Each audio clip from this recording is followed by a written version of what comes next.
ज्यादा कड़ मत देखाव, दिल के बाद दिल में ना छुपाव।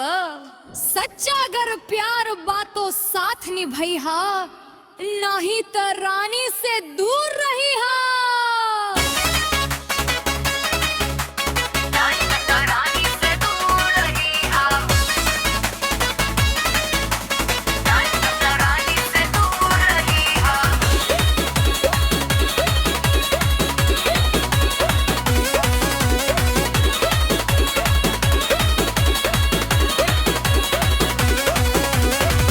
चश्मा लगा के जब निकली गली में, लइका सब रुक जाला एक झटके में।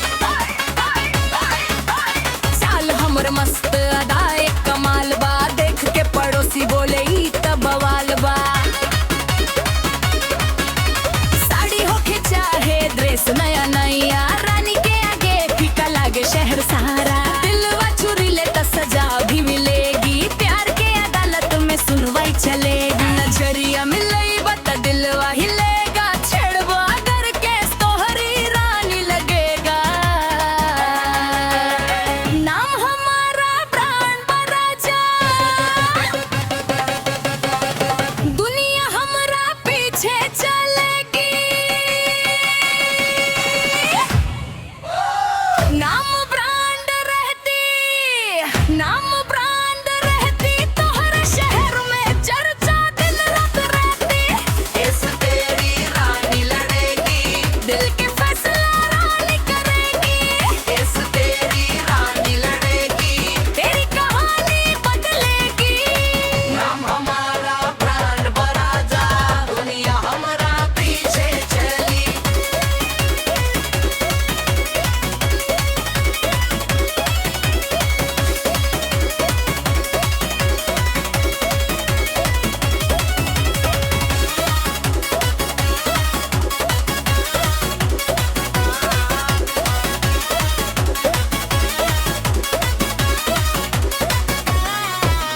राजा बोले रानी तू कमाल करेलो, एक नजर में दिल बेहाल करेलो। रानी हंस के बोली बड़ा बात बनावेला, पहले प्यार करा फिर दावा लगावेला। गली गली में अपना ही नाम बा, दिलवा के राजा हम तो रानी बा। जो भी देखे वो तारीफ करे, तोहरे बिना ही दिन ना गुजारा करे। नजरिया मिली बत दिलवा हिलेगा, छेड़बो अगर केस तोहरी रानी लगेगा।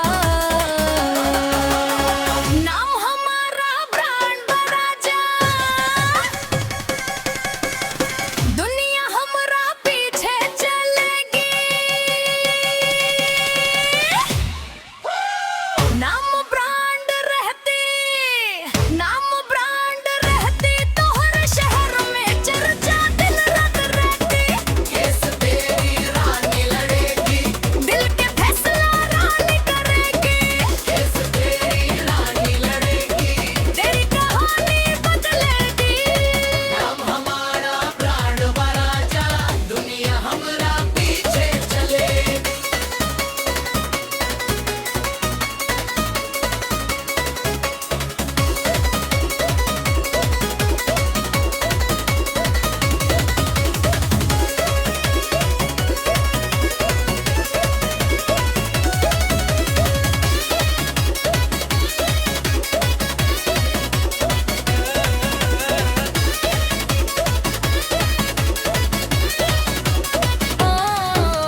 राजा जी सुनो ज्यादा अकड़ मत देखावो, दिल के बात दिल में न छुपावो। सच्चा अगर प्यार बातों साथ निभाई है, ना ही तो रानी से दूर रही है। रानी हो तोरे खापे जान हाजरा, दिल के दरवाजा तोरे खातिर खुलल बा। नाम भला ब्रांड होके दुनिया के नजर में, दिलवा तो बस तोरे प्यार में कहबा। नाम ब्रांड रहती, नाम ब्रांड रहती, हमारा प्यार की अलग पहचान रहती।